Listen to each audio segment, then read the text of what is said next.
leading group. They are doing serious damage today, Bob, aren't they? They're putting everybody under pressure. They are tasting blood. Kelme coming to the fore. They're pouring on the coals. They're really making this breakaway the most important one in the stage race so far. And here's Manuel Beltran having a great race himself, trying to close the gap. Finally, somebody's really been attacking from behind and trying to get back up to the leader.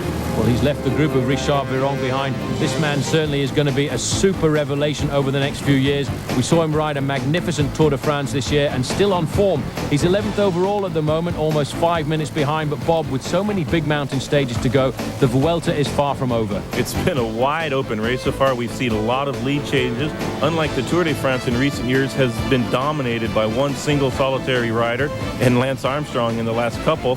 But the Vuelta a España has been a lot more aggressive, a lot more wide open racing, and it's a fantastic stage race so far. It certainly is, but this is a very large group together, but it will explode once we get onto the foot of the Arcalís. We'll take a short break. We're back. Very close now to the slopes of Arcalís, the big mountain stage of the Vuelta a España. Climbing to 2,200 meters on the attack, Fernando Escartín, Bob. This man has got the most unbelievable position in cycling, but it seems to work for him. It might be the least aerodynamic position in all of professional cycling, but he sure can go up the hills.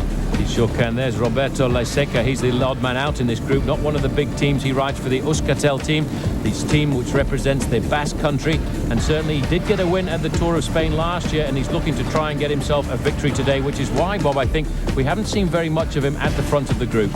And here we have Manuel Beltran, 2 minutes 40 seconds behind. He's losing a little bit of time to the leaders, it seems like, but he might be putting some time into the peloton, and that would be good for him for the rest of the stage. Certainly would. This is a very difficult climb, almost 15 kilometers of ascension. Well, look at this, Bob. We expected it to come. This is Roberto Laiseca. He's gone out on the attack, but he's not opened up much of a gap just yet. You saw him attacking on the stage that was won by Heras. That means his form has got to be quite good. He's put some daylight between him and the Kelme-led front group, and here's a replay. You can see him looking over his shoulder to see if there's any reaction. There hasn't been one because they've been making a steady tempo. He's increased it dramatically with an attack there and got a little bit of a gap. Well, you can see he caught them unawares there, the Kelme riders looking over their shoulders. But at the back, with 10 kilometers to go, this is a serious move now by Manuel Beltran. 2 minutes and 27 seconds. He's not really eating into the advantage of the men up the road. But what's more important is the damage he's doing on the leaders behind. Beltran is looking to try and move himself up in the overall standings. And still no reaction in this group of Abraham Olano and Santos Gonzalez. They are still riding a tempo race. They haven't blown the race apart yet. There's still a big group, front peloton here. All of the favorites contained in here or the breakaway. It's been a very hard stage. Now they're winding it up for the final climb, and here's Roberto Laiseca still leading our race. Well, he's being pulled back very slowly here by a reaction coming from the Kelme riders, and that has in fact split the group, which is now down to just 6 riders, because as we hit the very early slopes of this climb, Andrea Perron, the Italian, he was left behind after a very long breakaway situation. But Roberto Laiseca from Euskaltel now is trying to blow this group apart. He's trying to take a victory to his team, one of the smallest teams here at the Vuelta a España. But certainly this one didn't work, Bob, because it looks to me as if the Kelme have made the junction. That looked like Escartín's inimitable style, weaving all over the road to try to catch up to him. He doesn't want to let a guy that's been sitting on the whole breakaway get away for an easy stage win after Kelme has done all the work. The other rider in there as well for Vitaligo Seguros is Santiago Blanco. But this now is the move. This is in fact Andrea Perron, who's been caught now by Beltran and left behind. Beltran 35 seconds ahead of the main field. Cabeza de Carrera, by the way, means the front of the bike race, and that is 2 minutes 36 seconds ahead of Manuel Beltran right now. This is the main field, the field of all the major contenders. Jan Ullrich is in here. There is the yellow jersey of Santos Gonzalez. Abraham Olano is here as well, and very close to the front you keep getting glimpses there of Richard Viron. Here's our leaders again, and that's a strong attack from Sevilla, I believe. Maybe Rubiera of the Kelme team. Well, they are the ones who have to try and win this stage. They're dominant in their tactics because they have 3 men in a leading group of 6. If you lose in a situation like this, Bob, you'll certainly get a big telling off from the team management, won't you? Absolutely. If you have 3 guys in a breakaway of 6, you've got to come up with the goods. Oscar Sevilla now is the man from Kelme who's trying to get the victory. Another victory for them after that superb win by Heras. But look at this. This man is not going to lay down arms. He's ridden up alongside Sevilla, Bob. He's looking at him to try and see if he's going to get any more reaction. He's got to have the good legs today. He's riding a really good race, Laiseca is. He looked over at Sevilla, decided to keep going. Sevilla's struggling to get back on his wheel. Laiseca is making the good move of this race now. Well, he is, but he hasn't got much of an advantage. There is the group of 4 behind. In that group is Escartina and Rubiera. They won't be the riders to chase because they will hope that Sevilla will be able to stay in contact with Roberto Laiseca. Laiseca's advantage just now around about 10 seconds over the rest of the group, and certainly the main field, Bob, further down the road starting to explode, but it's Escartin taking up the chase ahead of Santiago Blanco. And you saw Laiseca look over his shoulder there, making sure of his really strong commitment to this breakaway that he's going on. Well, advantage for the moment going to Roberto Laiseca, but there is still an awful lot of this climb to go. And as this man leads the way at the moment, we'll take a very short break. At the Vuelta a España, the man leading the bike race at the moment, Roberto Laiseca, but further down the mountain, drama happening because the big attack has come from Roberto Heras. The man trying to stay in contact there, in fact, is the small Italian climber Vladimiro Belli, but he cannot stay on the wheel of this man from Kelme. Maybe, Bob, this was the tactic for Kelme today to set it up for him. Maybe it was. You saw him leave the peloton there. And a very good climber from the Fassa Bortolo team, Vladimiro Belli, was just absolutely shelled off the wheel. Well, can he win the stage, Bob? Because at the moment he's starting his chase more than 3 minutes behind this man, the leader at the moment. Where's 46, Roberto Laiseca? A very small team, no support for him. And further down the mountain, the big names are now starting to suffer. Abraham Olano again in difficulty. Alex Zuller, the man who led this bike race for the first week, also being left behind by that group. Pavel Tonkov, though, looking very comfortable today. But what a great ride by the Kelme squad. Roberto Heras is picking them off one at a time. Heras here, making the junction with Beltran, and that'll be a very strong duo. They can race up the rest of this mountain together, work together, try to cut into the lead of Laiseca from the Escutel team. Well, that's going to be a very difficult job for these two riders because currently they're 2 minutes and 45 seconds behind the lone leader. Further down the slopes, though, this is the main group of the contenders. Pavel Tonkov looking very comfortable today. Richard Vironk has been picked up. There is the overall leader, Santos Gonzalez, Jan Ulrich, Vladimir Belli, Pascal Hervé. This really is a roll call of the heads of states of cycling.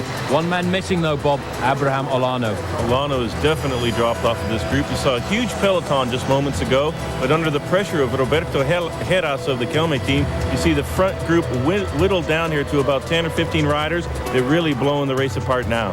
Back of this group, Angel Casero, a man that we should take note of because he at the moment is riding a very good bike race. This is the lone leader at the front, though, Roberto Laiseca, riding a very sensible race. He was in that leading group of 6 riders, which actually was started by the Kelme squad. He didn't work too much with it because Kelme was the team dictating the tactics. His advantage right now, 2 minutes and 45 seconds over Beltran and Heras, but their advantage 24 seconds over the group of Santos Gonzalez. You see now, Bob, just 6 kilometers to go, and in this group there are some very big names. At the back of the group there, you can see Massimiliano Gentili. We saw him attack earlier on, but also Angel Casero going into the tunnel now. He knows that when he comes out, he will have 2 serious chasers behind him. That would be Heras and Beltran. Heras doing the majority of the work. Beltran hanging tough, but Roberto Heras is having a fantastic day. He certainly is. Greatly set up by his teammates, though. Kelme have gone out today, I think, on a mission. They set up that first move with 3 riders in a breakaway of 6. But, Bob, what about that plaster on his knee as his teammate further up the road has been given the news to sit up and wait for him? This is Oscar Sevilla. Now, you see, this is the power of the tactics of Kelme. The numbers in the mountains certainly pay, and Sevilla has sat up and waited for Heras to join him, and Beltran, he's just going to sit there in an armchair. We see Kelme do this time and time again in all the big tours. They send 3 guys up the road, 2 guys up the road, then they bring the rest of their great climbers from the peloton to join them. It makes for a very powerful group up ahead. Look at the heart rate here of Beltran. It's always up around the 170 mark. He really is riding on the rivet at the moment, trying to stay in contact with this group. I'm not sure whether the team managers will be too happy because this, Bob, in the future may well give away some riders' secrets. Well, if they know the maximum heart rate of a rider, they could call from the team car, if they're watching a TV coverage, over to their other riders and just say, hey, look, he's on the rivet right now. Just turn the screws a little bit harder, and you might pop him off the back. He's hanging tough, though. He certainly is, but this man is hanging tough as well, Bob. 4 kilometers to go to the finish for Roberto Laiseca. A brave move starting his attack a long way down this mountain when he was with that leading group of 6 riders set up by the Kelme squad. He now holds a 2.5-minute advantage over the chasing trio, led here by Oscar Sevilla ahead of Roberto Heras, who are slowly eating into his advantage. On the back of the train is Manuel Beltran, but let's not forget, in the middle there are still some other chasers, Carlos Sastre and Santiago Blanco. And further down the mountain, this race is slowly starting to blow apart. There's only one team can spoil the joy of Roberto Laiseca, and that is the Kelme squad. Back to the final kilometers of the climb up to Arcalis, 2,000 meters above the city of Andorra in the Principality, which bears the same name. At the back of this group here, we can see Pascal Hervé, but Bob, this is a very select group of climbers, but this man certainly did the best move. He made a great move. He looks a little bit like Marco Pantani in the style that he rides, also in the way that he rides. He attacked once, Kelme caught him, he attacked again. Sevilla from Kelme caught him. He attacked a 3rd time, and he's been increasing his lead all the way to the finish. Well, you know, this is a great ride by Laiseca, because look at the time check there. It's still 2 minutes and 40 seconds over the trio. But for the first time now, we can see the pain on the face of the yellow jersey, Santos Gonzalez.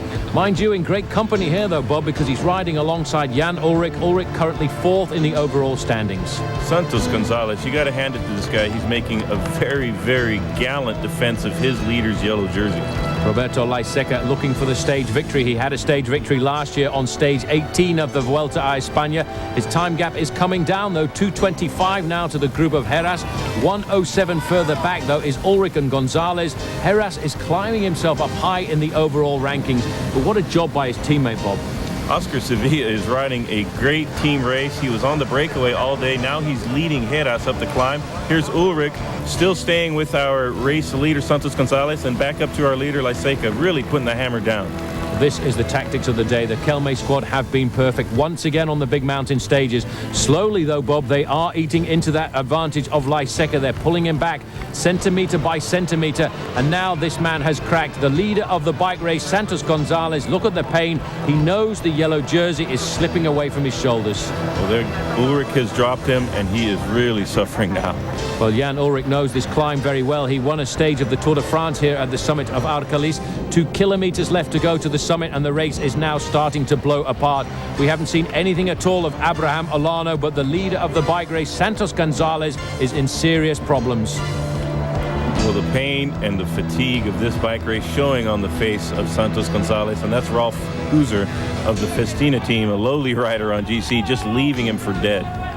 Now the change again. This is Escartin, who's been caught by his teammate, and Escartin now is digging deep. Escartin, you see, wears 102. The team leadership here in this bike race, Bob, has been given to Roberto Heras. They are trying to pull back this man, and now look at his position. He's all over his machine, looking for any last little bit of energy he can muster. He doesn't know what the gap is. He's so deep into his rhythm, trying to get to the finish line. He's just putting everything into the pedals. Well, this is great to see Escartin, because Escartin has always been a great leader for the Kelme squad, and today he's being a great worker. Jan Ullrich, though, is riding himself into the bike race, riding sensibly alongside Kamenzin. But this man, Bob, can he hold on? What's going through his mind? He's got 1 kilometer to go now. He's hoping that nobody is going to surprise him from behind, catching him. He's giving it everything he's got. He's going for a stage win.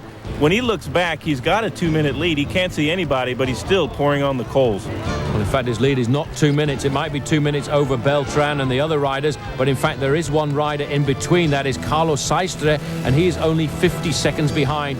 Now, Bob, he will be reading these banners every time he comes and counting away the minutes to his victory. It doesn't look like he's got it in the bag by any stretch of the imagination. He's still really pushing hard on the pedal. He's giving it everything he's got. Well, he doesn't have to worry too much now, Bob, because he's into the final few straights of this climb here. Beltran now has not been able to stay on the wheel of Heras. Heras is accelerating away. Heras as well has left Escartin behind, but nobody will take away today the joy from Roberto Laiseca of Euskaltel. He now knows he can enjoy this last 200 meters, Bob. He looks back one last time to check and make sure there's going to be no surprises. Victory salute, hands to the skies, and this man is going to take another victory at the Vuelta a España after the one that he garnered here last year at a mountaintop finish as well. A great win for the small Euskaltel team, but further drama happening down the mountain. That's Escartin being dropped by Heras and Beltran, and here we have Sastres coming in for second place, about 50 seconds down. The next man to come up into the finishing straight is going to be Santiago Blanco of Vitaligo Seguros, one of the survivors of that early breakaway of 6 riders instigated by the Kelme squad. But for Kelme, the drama today is